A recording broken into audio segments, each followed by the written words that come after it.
This is the owner. Hello, guys. Don't jack up his airplane. I would be very upset. And if you do, I'll send Guido after you. No. At idle, anything in the yellow to 10 psi and up. In flight, 30 to 60 range. This particular engine at about 3.4, 3.5 quarts to full quart range, which is 4.8, you will have 40 psi, maybe 42 at cruise. You begin to see a drop down to 35, 30, you're a quart low. That's just how this engine is. The max oil temp on the books is going to be 220. I normally see it about 180. A good rule of thumb is ambient temperature plus 100 degrees. That's going to put you just about right. RPM, this here, it does read a little on the low side. It's about 50 RPM low. Cruise burn, 4.2 gallons per hour at 2200 RPM. And that's going to put you about 85, 90 miles per hour. The airspeed indicator, from what I have tested in flight by just flying just a 90-degree turns and just going so far in all directions, at that RPM, it's usually about 80, 85 miles per hour. Usually about 80 is what it's showing, and I do believe it is showing less than what you're actually doing based upon my GPS readings. So that's one of the things I want to get checked out. Starter, clear prop. The starter switch is always on. Always. It is not keyed yet. It's just how it was when I got it. If you happen to go to a fly-in or something and there's people wandering around looking at the aircraft, the battery is beneath the seat. There is a wrench right here, 10 millimeters. Take off the negative post. But disconnect the negative post so that way you don't have little Johnny go, "Hey Daddy, what does this button do?" And I do keep a pair of gloves under here just for fueling and so forth. It's a good place for it. We got fuel shut off. Up is off, down is on. Mags, off, left, right, and both. Carb heat, this one is out.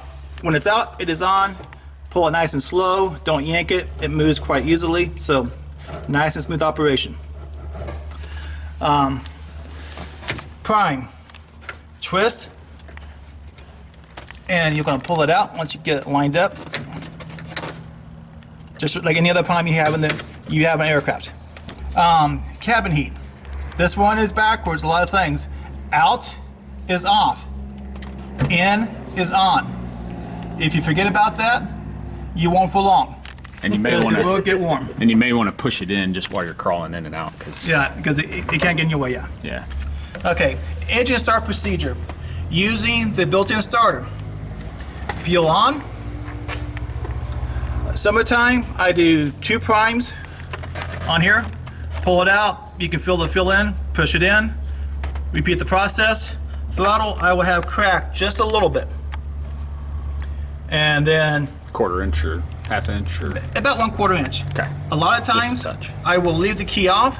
I will engage the starter, let it turn over 3 or 4 times so that some oil gets moving around, and then go to both mags and she fires right off. Okay. Now, to hand prop. Okay. If the starter doesn't work, it ain't going to start. There you go. No hand propping for students.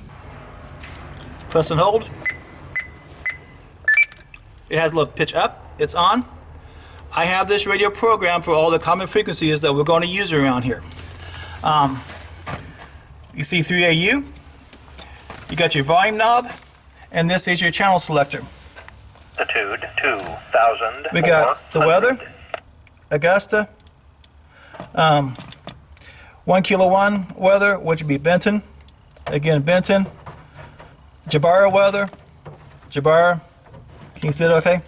Yep. El Dorado weather, El Dorado. Dead Cow.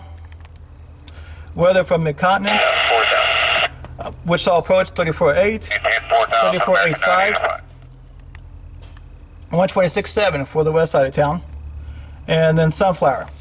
Now, little thing here. Sunflower's frequency is 123.5. It has the same frequency for the pilot controlled lighting down at Cook. Just a little FYI. However, this aircraft is daytime VFR only. There is no electrical except for the battery. There's no lights or anything. So As you all know, that's not nighttime legal. I do have in here cook as well, and it will, right there's cook, so it actually cycles on through. So now if you have a situation where you need to punch in a unique frequency, hit the clear button, which is right here, and then you can just punch in whatever you need to punch in accordingly. You're good to go. To go back to the pre-program, hit the memory recall. Let me clear that out because it wasn't valid. Memory recall. This is a navcom, so if you go to clear, you punch in, looks like 11380. You will see something else here for your navigational purposes. So that is basic operation. Okay, since I said this is a charging situation, there is a charger here plugged into the battery, maybe plugged into the radio. Also plugged in the battery. There's a battery tender here. So make sure that when you're done flying, you plug them back in. So that way everything is nice and topped off for the next person.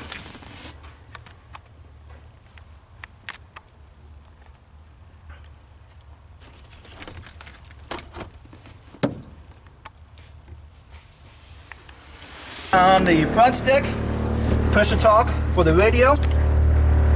There is one on the back stick, but it is non-functional at this time. Okay. Intercom system. Pilot side, co-pilot side. On, off, squelch, volume, aux audio in for if you're on a long cross country and you want to play some music. You can also record your conversations. Now, this right here is aux power. This first one is connected to a ADS-B in receiver. This one here is a aux power supply for the radio, for the handheld radio, in case that battery goes dead and you need to get some juice so you can talk to somebody. It is connected up. It's a very basic. You unhook the charging lead and you take the lead from the battery and plug it straight in. So by default, it is disconnected and this is dead. You plug it in there and it will become live. This aircraft is equipped with 2 fuel tanks. A 13-gallon header tank, which you fill up here. 13-gallon header tank. And a 5-gallon wing tank in the right wing. The 5-gallon wing tank is controlled via the valve right there. In that position, that valve is off. Go and rotate it, please, Doug. That there is in the let it flow mode. Transfer. It actually goes down. There is a T connection underneath here on the tank where it actually goes into the tank. Do not put in 13 gallons in the header tank and top the wing tank, take off and turn on the valve. Be flying for about an hour before you do so, because if you don't, you will put in more fuel than what that tank can hold and it's going to flow over the top. This is the fuel gauge. It bounces around a lot. It is not accurate. It has SSC for MoGas. I usually do MoGas in the header tank, and I'll put 5 gallons of low lead here. And if I'm on a long trip, I'll just run the low lead through to keep it a little bit fresher. But that's just the way that goes. This is your fuel stick. Notice there are lots of markings on it. We got inches and gallons. That was done by the previous owner, and it is not quite correct. This here, I did. This is going to be your closest measurements you're going to get.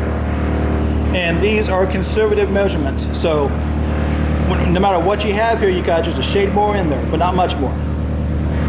And this was done the old-fashioned way, by taking that tank, filling it up, emptying it out completely into 5-gallon jugs. Then 1 gallon at a time, pouring it back in, marking it, and making a cut. Another gallon, mark it, make a cut. That's how I got that. So it's pretty close. This aircraft does have shorter harnesses, both front and back. Dual flight controls. This is the elevator trim. Back, forward. You even got a nice place to hang your headsets. under the cowl to check the oil. I find it's very helpful to either have another set of hands handy or wear a hat. Undo these bottom four. These are quarter turn locks. If you have a hat on, you need to put your head right here and to keep it up. If you got somebody else here with you, have them hold it up for you. Under the hood here, we do have a 110 plug. That is for a heater on the oil pan. Summertime, you're never going to use it, so don't worry about it. Wintertime, it will probably be plugged in, but that'll be for another video. Oil is right here. Quarter turn, comes out, or half turn. And you can see there, it is time for some oil. The first nut close here, that's 4.8. Next one down is 4. What oil do you put in? I use Cross Country 1550. Blue bottle, I got some here, and then I'll have plenty, hopefully I have plenty out here. So, but that is that. Onboard starter. Now, sump. There are 2 sumps on this aircraft. One for the 5-gallon tank in the wing. The other one is this side of the aircraft, down low. And It's on the bottom of the gasculator. brakes. There is brakes. They are cable driven, mechanical brakes, and they are what's called hill brakes. Not toe brakes, but hill brakes. So you got your feet on your rudder like this, and you can bring your heels in and get them. So you got your rudders, your brakes.